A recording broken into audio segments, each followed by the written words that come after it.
warahmatullahi wabarakatuh. Waalaikumsalam warahmatullahi wabarakatuh. Alhamdulillah, alhamdulillahi rabbil alamin.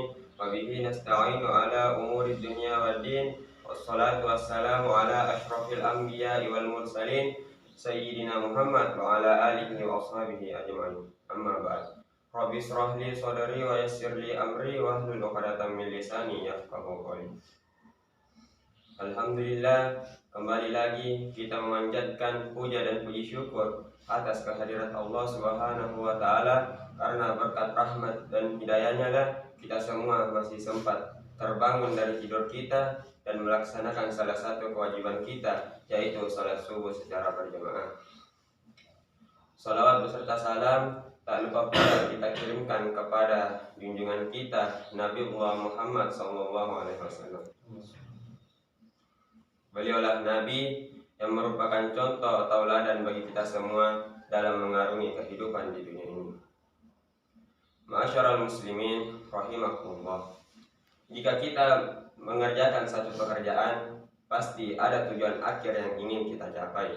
Contohnya guru mengajar dengan tujuan untuk mencerdaskan anak bangsa. Contoh lainnya diri kita sendiri yang saat ini berstatus sebagai pelajar. Kita menuntut ilmu dengan tujuan agar masa depan kita itu semakin berkualitas.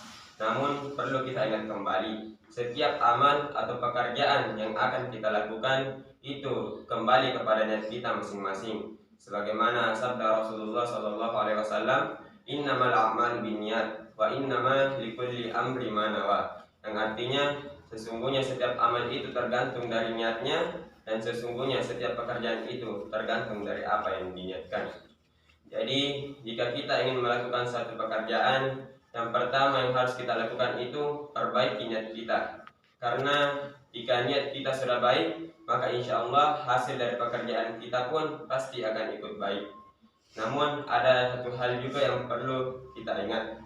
Jika kita lihat orang lain itu hasil pekerjaannya lebih baik, kita tidak boleh langsung berkecil hati dan iri kepada orang tersebut. Contohnya kita dan teman kita membangun usaha yang sama, yaitu usaha nasi goreng. 1 tahun kemudian usaha teman kita ini lebih maju dan penghasilannya lebih banyak dibanding penghasilan kita, dan penghasilan kita yang tidak seberapa. Nah, kita tidak boleh langsung berkecil hati dan iri kepada teman kita ini yang penghasilannya lebih banyak, karena belum tentu penghasilannya itu yang lebih banyak lebih baik daripada penghasilan kita yang sedikit. Bisa saja penghasilannya itu dia dapatkan dengan cara yang tidak diridhoi oleh Allah Subhanahu wa taala. Contohnya ia pergi ke dukun atau menggunakan pelaris, dibandingkan dengan pekerjaan kita yang hasilnya tidak seberapa, tetapi kita melakukannya dengan niat yang baik, dengan kita melakukannya dengan ikhlas, jujur dalam berdagang, tidak mengurang lebihkan, maka Allah Subhanahu wa taala lebih menyukai pekerjaan kita yang hasilnya sedikit tetapi kita lakukan dengan jalan-jalan yang benar, dibandingkan dengan pekerjaan teman kita yang dia dapatkan dengan hasil yang tidak baik. Jadi Allah Subhanahu wa taala itu tidak menilai satu pekerjaan kita melalui hasil, melainkan dari niat kita, usaha, dan kesungguhan kita dalam melakukan suatu pekerjaan. Namun sebagian orang masih sedikit salah pemikiran jika ingin melakukan satu pekerjaan. Yang pertama ia pikirkan itu bagaimana dan berapa hasilnya. Apakah pemikiran seperti ini salah? Tentu tidak, melainkan memang kita harus mempertimbangkan terlebih dahulu pekerjaan kita sebelum kita melakukannya.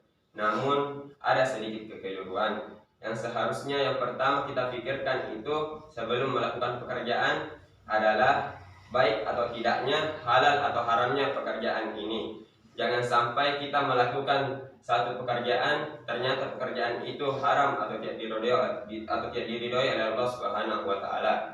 Jika kita melakukan pekerjaan tersebut, maka ditakutkan akan menutup hati kita dan membuat kita tidak peduli lagi mengambil jalan yang halal atau jalan yang haram. Jika kita melakukan pekerjaan yang haram terus-menerus, akan sampai pada titik membuat kita lupa pada perintah Allah dalam Al-Quran, yaitu wa ma umiru illa liya'budullaha mukhlishina lahuddin, yang artinya padahal mereka hanya diperintahkan untuk menyembah Allah, menaatinya semata-mata karena agama.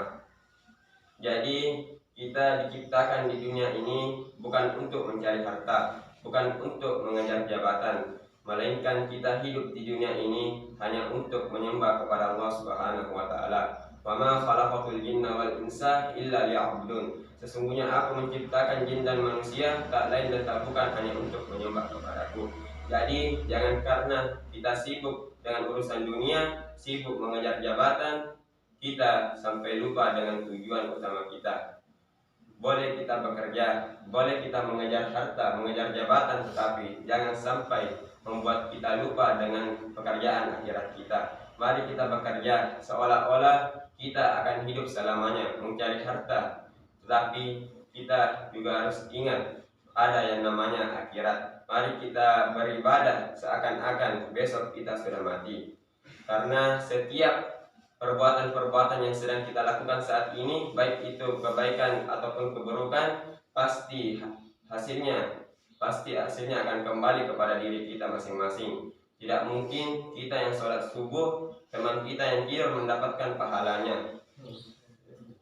Sebagaimana firman Allah di dalam Al-Quran,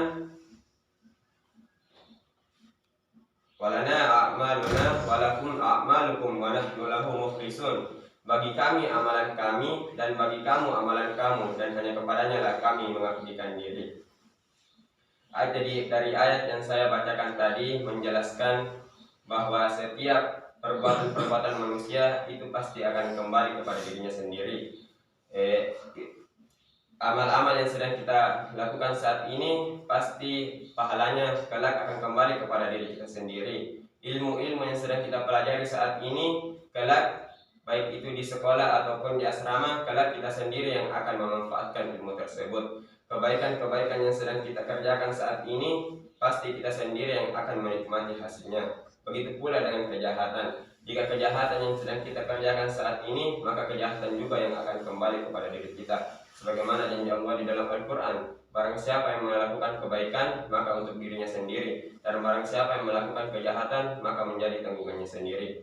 Karena mustahil seseorang hamba Allah melakukan kebaikan lalu Allah membalasnya dengan keburukan, dan tidak mungkin juga seseorang melakukan kejahatan lalu Allah membalasnya dengan kebahagiaan. Pasti Allah membalas perbuatan hambanya dengan sepadan. Cukup sekian ceramah singkat yang sempat saya sampaikan, kurang lebihnya mohon dimaafkan, dan semoga apa yang saya sampaikan bisa bermanfaat bagi kehidupan kita sehari-hari. Minta gelas dikasih gelas, minta air dikasih air dan gelas. Mengejar dunia dapat dunia, mengejar akhirat dapat dunia dan akhirat. Wassalamualaikum warahmatullahi wabarakatuh.